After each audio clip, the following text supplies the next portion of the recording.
like this. Oh, okay, that's very beautiful. I really love. Addition, I really love your strategy. I love your strategy, and you have very good skill of transition. What you're doing, you're just moving from one idea to another, which is really good. So I really thank you for that.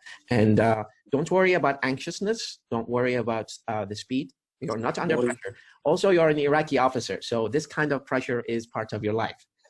Yes, I'm very excited to meet you. Did he say eat you? Sounded like it. You have useful activities. Hey, this is Pimpy. How long have you been listening to my website? I followed your page 6 months ago. 6 months ago. Yes. Yeah, Okay. And what did you learn? Yeah, what did you learn? What did you learn from the page? View topics, especially stories, and when you posted. Okay, that's beautiful. Yeah, thank you. Mr. Abbas, Like learning English in the drama. Mr. Amjad, are you there? No, this is Pimpy. Okay. I'm not talking to you. Mr. Abdu iPhone, are you there? Did he say iPhone? No, still me, Pimpy. I'm not Abdul Aziz talking to Nouri, you. are you there?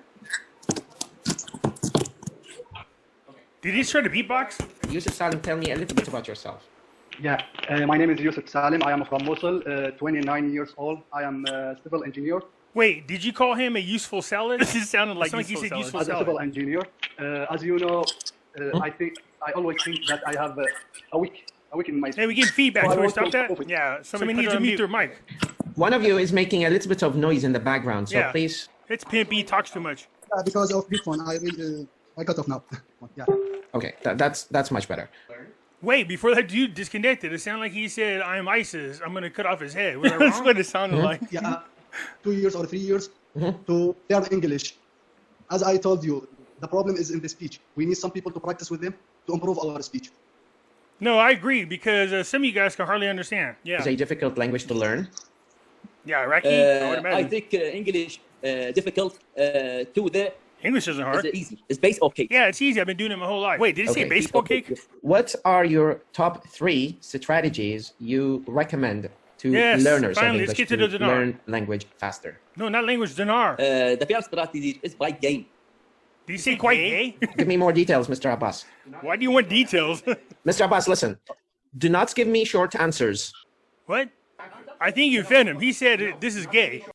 You need to provide details because the origin of conversation is based on the details that you give me. So I Okay. do not accept short answers. When I ask you a question, do not give me short answers. Boy, he's rude. What type of damn Zoom meeting did you get us on? Could you repeat The question is, what are your recommended strategies? What are your dinar strategies to investors? That's good. Thank you for your accent. Your ask. The top strategy is by Biden. I always read What? these things. Pimpy. Yeah. Always read these books. I feel excited about the action of this play. Yeah, you're kind of hard to understand just a little bit. My skills specific in reading. Okay, thank you, Abbas. Thank you, Abbas. Let's move to Yusuf Salim. Yusuf Salim, do you hear me? Useful salad? Yusuf Salim, what are your top 3 strategies that you recommend to learn English faster? Actually, now I use an application. It's called VO Screen. Wait. You say English? You got us on the wrong damn meeting. I thought this was for the dinar. A short part of a movies, and always use movie. Okay, sorry guys, I'm in the wrong meeting. Sorry guys, have a good day. Actually, Have a good one. Listen to all your lectures.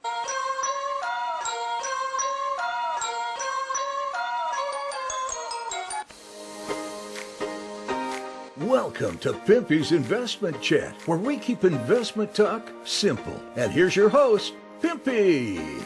What is going on out there, peeps? What a mess we got into, man. I thought this was a dinar Zoom meeting. Then the guy kept talking about something gay. He wanted details. And then I really was questioning what type of meeting we're in. And then we found out it was an English meeting. Anyways, so much for that. So, look, there's a lot of good questions people are asking when it comes to the Iraqi dinar. And so I reached out to a very special individual who's going to be able to answer the very questions that a lot of you have. I hope you appreciate this because this is exactly what y'all need. Pay attention because I was digging into why it is the Iraqi dinar is so damn cheap and what can be done about it and is it fixable. Let's get into this. Before we get started, do me a favor and hit the thumbs up button. And if you're not a subscriber, please do so because when you do, it helps out the channel and I certainly do appreciate it. If you're thinking about buying gold, silver, or any other precious metals, head on over to our friends at Money Metals Exchange. The link is down below in the description, or just type in www.moneymetals.com/Pimpy. If you make a purchase when you follow that link, you will automatically be entered for a chance to win 10 free silver ounces. So get started today, and hopefully your stack will start to look like this real soon.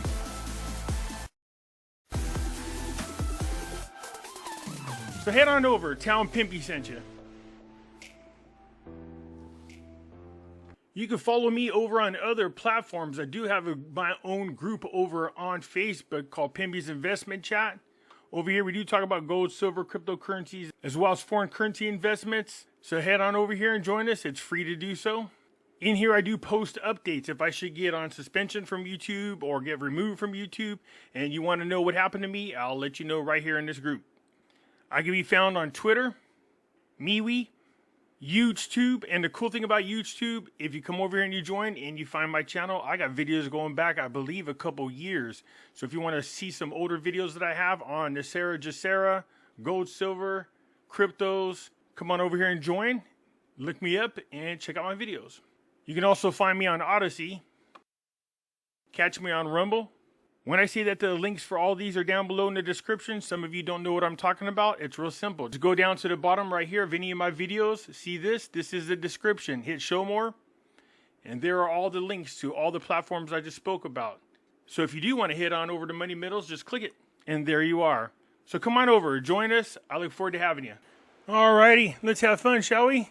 So one of the first questions that I ask is, why the hell is the Iraqi dinar so cheap? The Iraqi dinar is considered to be a relatively cheap currency compared to other major currencies in the world. There are several factors that contribute to the low value of the Iraqi dinar, including historical events, economic instability, and geopolitical factors. First, the historic events. One of the main reasons for the low value of the Iraqi dinar is the historic events that have affected Iraq's economy. The most significant event was the Gulf War in 1990 through 1991, which led to severe economic downturn in Iraq. The war resulted in extensive damage to infrastructure, including oil fields and refineries, which significantly impact Iraq's ability to generate revenue from its primary export commodity, oil.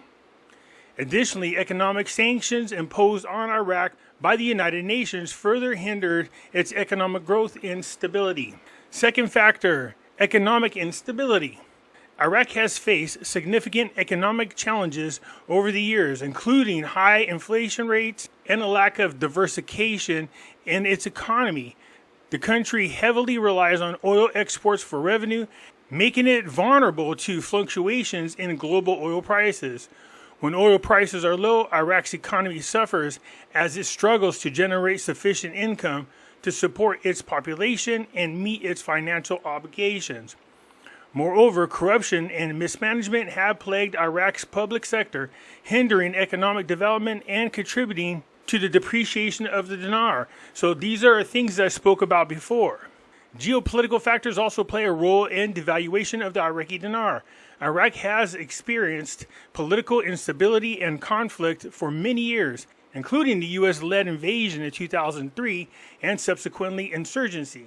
These events have created an uncertain environment for investors and hindered foreign direct investments, the FDI.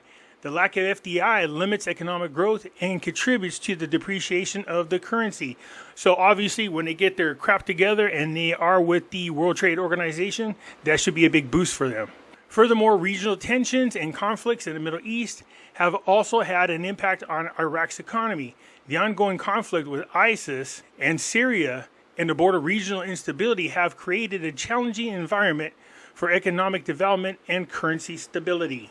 He finished with, The Iraqi dinar is relatively cheap due to a combination of historic events, economic instability, and geopolitical factors. The Gulf War, economic sanctions, high inflation rates, lack of economic diversification, political instability, and regional conflicts have all contributed to the depreciation of the dinar. It is important to note that currency values are complex and influenced by various factors, making it difficult to predict future changes in the value. So for those of you out there going, hey, they got oil, or hey, their budget was just passed, there's no way they could do this budget with the 1300 rate. You're wrong. I told you all these things were major factors in contributing to the value of the Iraqi dinar. But we weren't done. I asked more questions. Obviously, my next question was, is there anything Iraq can do to increase the value of the Iraqi dinar? Strengthening the economy. One of the key factors that can contribute to increasing the value of a country's currency is a strong and stable economy. Iraq can focus on implementing economic reforms, diversifying its economy, and reducing its dependence on oil exports. By promoting sectors such as agriculture, manufacturing, tourism, and services, Iraq can create a more balanced and resilient economy, which in turn can positively impact the value of its currency. These are all the things that we spoke about in the past. Fiscal discipline. Iraq needs to maintain fiscal discipline by controlling government spending and reducing budget deficits. This can be achieved through measures such as cutting unnecessary expenditures, improving the tax collection system, and reducing corruption. By maintaining a disciplined fiscal policy, Iraq can instill confidence in investors and international financial institutions, which can lead to an increase in the value of its currency. So we know they have already implemented reforms. That's just some of the steps that need to be taken. But at least they're going in the right direction. Monetary policy. The Central Bank of Iraq plays a crucial role in managing the country's monetary policy. To increase the value of its currency, the central bank can implement measures such as tightening monetary policy, controlling inflation, and maintaining adequate foreign exchange reserves. By managing interest rates effectively and ensuring price stability, Iraq can attract foreign investment and strengthen its currency. Well, we know their inflation is under control, and it has been for quite some time. We also know that they're making all kinds of changes, especially within their banking sector, has made a lot of upgrades to their banking system. As far as foreign exchange reserves, well, what do we learn? They're up to what, 150 billion? Is that right? Yeah, that's really high, and they continue to grow. So they're doing very good there. So far, Iraq is doing all the right things. Investment promotion. Encouraging both domestic and foreign investment is crucial for economic growth and currency appreciation. Iraq can create an attractive investment climate by implementing investor-friendly policies, improving infrastructure, simplifying bureaucratic procedures, protecting property rights, and ensuring the rule of law. By attracting more investment, Iraq can stimulate economic activity and increase the demand for its currency. So being stable, making sure that the citizens aren't so mad that you keep having uprisings, making sure that terrorist groups don't go in there. And in my opinion, they are doing what they need to do to make sure that people have at least the impression that they are stable more than they were before. International trade, here we go. Expanding international trade can also positively impact the value of the Iraqi currency. By diversifying its export markets and increasing the volume of non-oil exports, Iraq can reduce its reliance on oil revenues and improve its trade balance. This can be achieved through trade agreements, market access reforms, export promotion initiatives, and enhancing the competitiveness of Iraq products in the global markets. So we know they are doing what they can to be a member of the World Trade Organization. We know that this budget is supposed to have money that's going to be implemented to help develop those other markets, such as agriculture, tourism, manufacturing. We know that they have signed a lot of memorandums of understanding to do business internationally. We know they are working on trade agreements with the World Trade Organization. They are working on market access reforms. I skipped one here, so I want to make sure to jump on it. Exchange rate management. Iraq currently operates with a managed floating exchange rate regime where the central bank intervenes in the foreign exchange market to stabilize the currency. To increase the value of its currency, Iraq can consider adopting a more flexible exchange rate regime or transitioning towards a free-floating exchange rate system. This would allow market forces to determine the value of the currency based on supply and demand dynamics. And before everybody gets all excited, I don't think Iraq is quite there yet. This could be very dangerous for them. Just think about what Soros did to England. So not quite there yet. Let them finish with some portions of infrastructure. Make sure that the banking sector reforms are taking place and that the money from the budget is being allocated to the proper places without a bunch of reports about corruption. Political stability. Political stability is a fundamental prerequisite for economic growth and currency appreciation. Iraq needs to ensure a stable political environment by promoting national unity, resolving internal conflicts, and strengthening democratic institutions. A stable political climate can enhance investors' confidence, attract foreign direct investment, and contribute to the overall stability of the economy and currency. At this moment, I wouldn't say that the political scene is balanced. There still is some issues as far as unity is concerned. Al-Sadini gives the impression that he's working on it. But like I said, I've been waiting for this budget to pass to see if their true colors come out. But if I reflect on where they are right now, it definitely appears that Al-Sadini is doing all he can to make sure there's some peace and unity there. Financial sector development. Developing a robust and well-regulated financial sector is crucial for currency appreciation. Iraq can focus on strengthening its banking system, improving access to credit for businesses and individuals, enhancing financial literacy, and promoting financial inclusion. A well-functioning financial sector can facilitate economic growth, attract foreign investment, and contribute to the stability of the country. So we know they're in the process of strengthening their banking system. As far as improving access to credit for businesses and individuals, they've been doing very good about reaching out to citizens about loans. But more importantly, they now want to create a department or a business whose job it is to go out there and make sure loans are guaranteed. Enhancing financial literacy. We know they've been trying really hard to educate their citizens about what's going on. So I would say so far so good. The conclusion is increasing the value of Iraqi's currency requires a comprehensive approach that encompasses economic reforms, fiscal discipline, monetary policy management, exchange rate flexibility, investment promotion, political stability, international trade expansion, and financial sector development. By implementing these measures effectively and consistently over time, Iraq can work towards achieving a stronger currency. Now, I know there's a lot of people out there telling you guys, oh, they've already done all this stuff. No, they haven't. They're in the process of doing it. And just because the government seems to have been stable for a couple months, that doesn't mean foreign investors are going to come running, knocking down their door going, yeah, that's long enough for me. Let's go ahead and move in. No, they want consistency there. The government must be stable. The country must be stable. The economy must be stable. All of these things are key factors in having foreign investors come in and increasing the value of the Iraqi dinar. Yeah, I know you guys are being lied to, and they're telling you what? What are they saying? Oh man, they passed a 3-year budget. There's no way they're going to be able to work with the 1300 rate. They've been working with a low exchange rate for 20 years. What's the difference? So don't let them lie to you. They're full of crap, and they're claiming to have insider information. Yeah, okay. And my last question was, are there any restrictions and sanctions against the Iraqi dinar? There are indeed restrictions and sanctions against the Iraqi dinar. The Iraqi dinar is the official currency of Iraq, and its value has been subject to various restrictions and sanctions over the years due to political and economic factors. United Nations Security Council resolution. One of the main sources of restrictions and sanctions against Iraqi dinar comes from the United Nations Security Council resolutions. Following the Gulf War of 1990 through 91, Iraq was subject to a series of resolutions that imposed economic sanctions on the country. These sanctions aim to pressure the Iraqi government to comply with international demands, including disarmament and compliance with UN resolutions. Now, we know they've cleared a lot of UN resolutions. As a matter of fact, one of the big ones was Chapter 7. But people are out there jumping around going, yeah, that's it. The dinar is going to go up. I was like, what's these? Man, come on, people.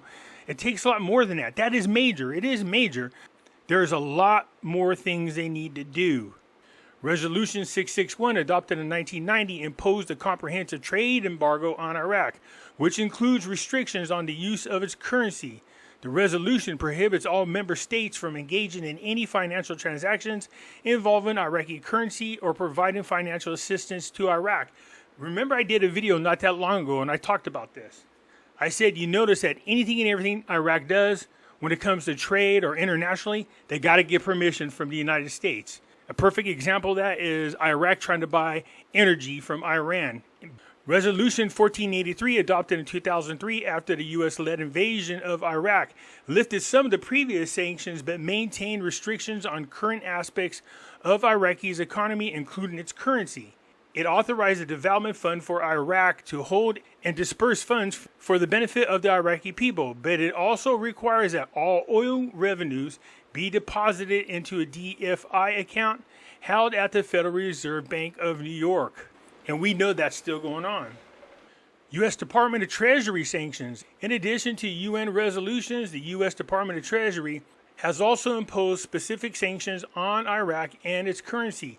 These sanctions are primarily aimed at targeting individuals or entities involved in the list of activities or supporting terrorism. I did a video speaking about that as well, saying they do have sanctions from the Department of Treasury, but these are certain individuals. I didn't see any entities listed on there besides the businesses owned by these individuals. For example, Executive Order 13303, issued in 2003, protects certain Iraqi assets from attachment or seizure by the U.S. authorities. However, this order does not mean that there are no restrictions on the Iraqi dinar. It simply ensures that these certain assets related to Iraqi's oil industries are protected. Furthermore, the U.S. Department of Treasury Office of Foreign Asset Control has designated several individuals and entities associated with terrorism or other illicit activities, including some involved in currency counterfeiting. Transactions involving these designated individuals or entities are prohibited, which indirectly affects the use and trade of the Iraqi dinar. International financial institutions such as the International Monetary Fund and the World Bank also play a role in imposing restrictions on the Iraqi dinar.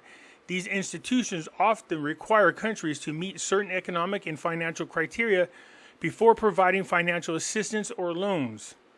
Iraq has been subject to various IMF programs aimed at stabilizing its economy and promoting economic reforms.